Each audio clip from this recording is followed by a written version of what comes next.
All right. So I am so excited to talk to you about what's happening in the market today. So just start off by telling me, like, what are you seeing? What's been happening in the last few weeks?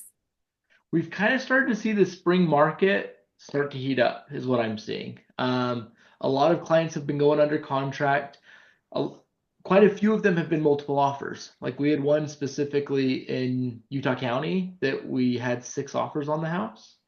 Luckily, we got picked. But yeah, there's been a lot of just good activity that we're seeing, and it's kind of this perfect storm as far as interest rates starting to come down and getting to a pretty good range right now in the low sixes. And yeah, it's just kind of a nice range to be in on the interest rate. And then also, I think weather started to warm up, right? We've had a couple of nice days, and so with that being the case, just more people are kind of coming to the table wanting to buy. Yeah. I also have seen the multiple offers, which it's not my favorite. It's nice. I have been really, really negotiating powerfully for the buyers.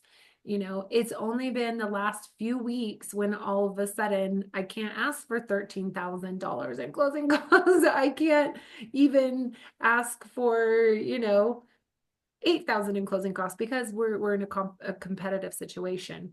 The biggest difference is like I still can negotiate if the home needs updating. Let's say the home needs carpet and it needs a lot of repairs, Mhm. then there's still some negotiation power. But where all the main competition is, it is those homes that you walk in and they're ready to go. They're staged, they have all the repairs done, they've been updated. They just, a buyer could walk in and just live in the house. And the only thing that they would change is like preference wise, like, oh, I'm going to paint my little girl's room pink. So those are the ones that are starting to get multiple offers. So I think that is definitely something that we got to watch for in combination. Weather, like real estate is so weather driven. It's crazy to me how you can totally tell how many showings you're going to have on my listing, depending on is it snowing this weekend or is it sunny this weekend. So that's really interesting. But today I really wanted to focus in on getting pre-approved, like why it's important. What is a pre-approval? What's the process of getting pre-approved for a home? And why is it important? So what is a pre-approval? What does that mean? Yeah, so there's kind of 3 different levels that I like to think of when I think of pre-approvals. The first one is called a pre-qualification. And what that is that's I talk with the client, we talk about income, we talk about debts, we talk about what their credit score would be, and we kind of be like, okay, hypothetically, we'd probably put this as a conventional loan, and I can then send a pre-qualification letter based off of that conversation. It takes about 15 to 20 minutes. Now, I like to refer to that letter as the Swiss cheese letter because there's lots of holes in it, right? We haven't verified income, we haven't verified assets, we haven't verified the credit score. But hypothetically, if everything that they said to me is correct, then they could buy that home. The next letter up from that, or the next one would be a pre-approval. And this is where we get a full application. It takes about 15 to 20 minutes to fill out. And that's where we get name, social, where they've lived for the last 2 years, work history for the last 2 years. And then we just make sure there hasn't been any bankruptcies or foreclosures on their record. And then that gives us the ability to then go run that through what's called desktop underwriter. And that then spits out an approval letter and says, okay, based off of the credit score and everything that we've put into this application, you're good to go buy. Now, I'd say 95% of buyers out there get that letter and they're like, okay, we're pre-approved, let's go. And I like to like it's a good place to go. It's kind of like running a yellow light. Like you're probably good, but you could also get smacked potentially. Sure. And so what we like to do is get what's called a full-blown underwritten file where we have the client collect W-2s, pay stubs, tax returns, and bank statements and send those to us. And then we have an underwriter who takes the time and goes and underwrites the whole file just without a property. Now, the beautiful thing about this is now we're going from pre-approval to approval based off of just getting an appraisal and the title work done. And so it's a big differentiator because when I look at it, if we go to a seller and we tell them, hey, look, we've done all of the legwork, we have all of our ducks in a row, like they just feel at peace because they're like, okay, like We're not going to all of a sudden get there and be like, oh, there's not enough money to close this loan, or, like all of the things have kind of been taken care of. And so it's a better way to package like the client's information and then give it in an offer to the seller. And so that's what I'm thinking is going to be a big thing this summer is how are we packaging that client and then representing it to the seller's agent and to the seller, because that's what's going to get us an acceptance versus having to go look at another, 5 or 6 homes to find another good one. Will be, can we package that correctly and get them to say, oh yeah, this is why I want to go with them. They've done all of their legwork. Yeah, and So I've noticed that from 2023 to 2024, 2023 canceled contracts, there were just under 17,000. 2024, it was over 60,000. That is a big, big that's deal. a There huge was a jump. there was a lot of shakiness in the market. People were just pulling out over and over again. And unfortunately, I mean that's caused a lot of fear. And so as a listing agent, the agents want to see the strength of the buyer. And that's one of the things when I'm representing a buyer, being able to work with you and being able to confirm to the listing agent that, hey, you can tell the sellers that my clients are underwritten approved. All of the documentation has been reviewed, the application has been turned in. That makes a huge difference. It puts you way above the rest. If other people are not doing that, with a lot of people don't, they just don't do that. They don't realize the value in that. So it really gives you a leg up. So, and this market, if we are going to head back to multiple offers, that is imperative, like non-negotiable, right? Super, Right. super important piece of the puzzle.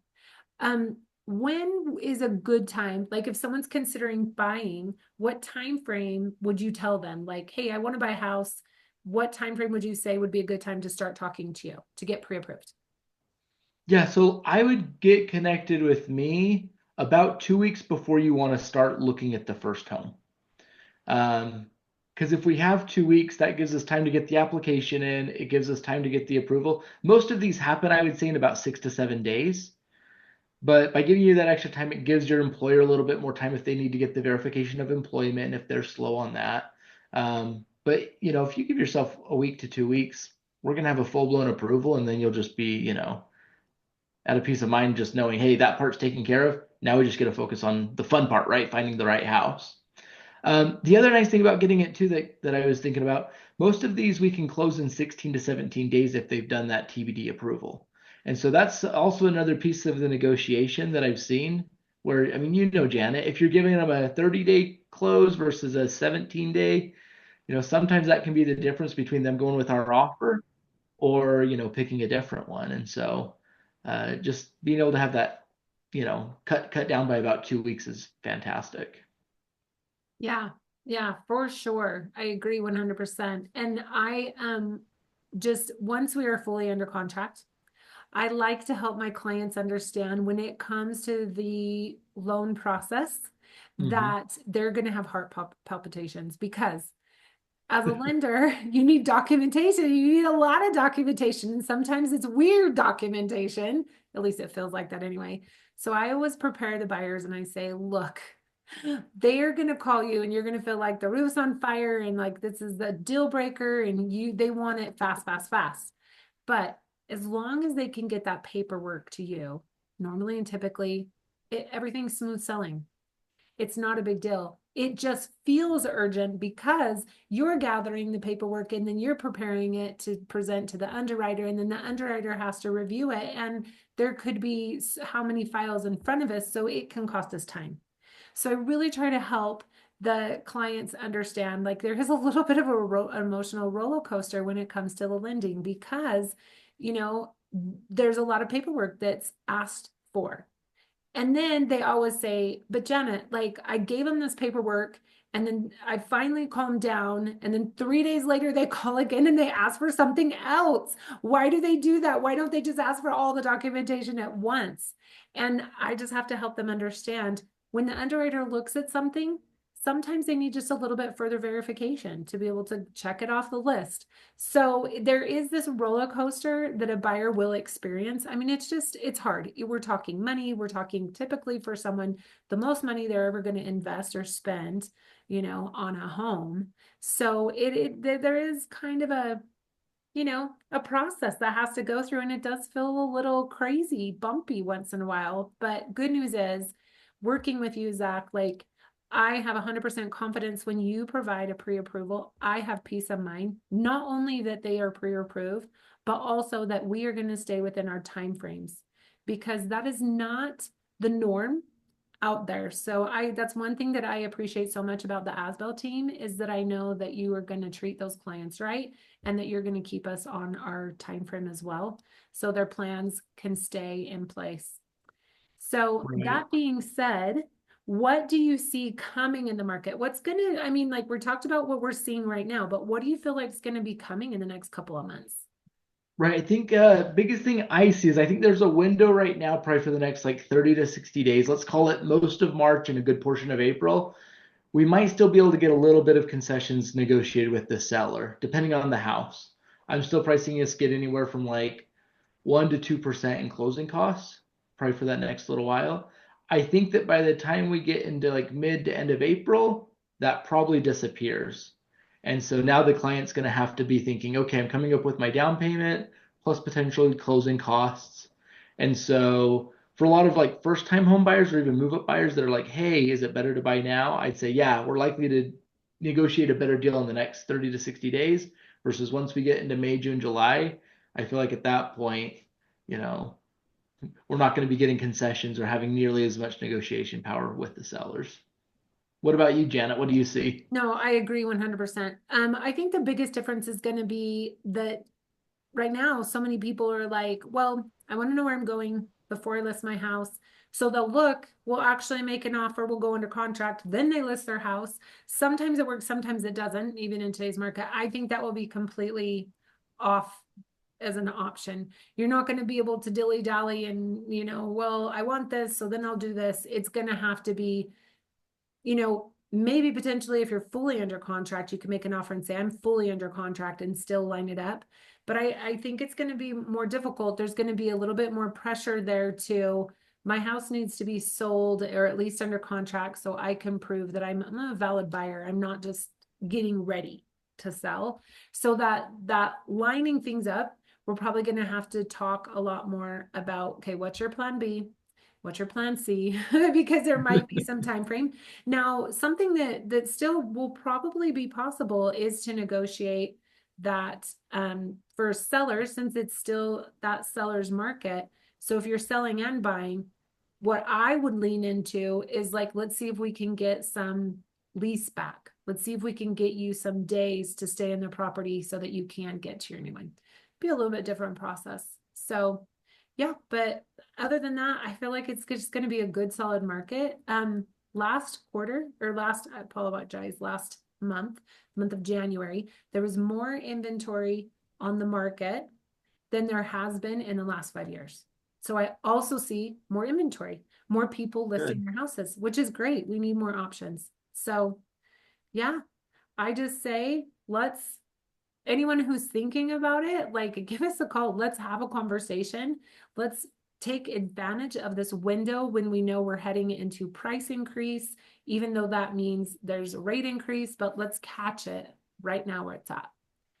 So yeah, thanks so much, Zach. Appreciate your time. Well, have a good one, Janet. Take Thanks, care. you too. Bye.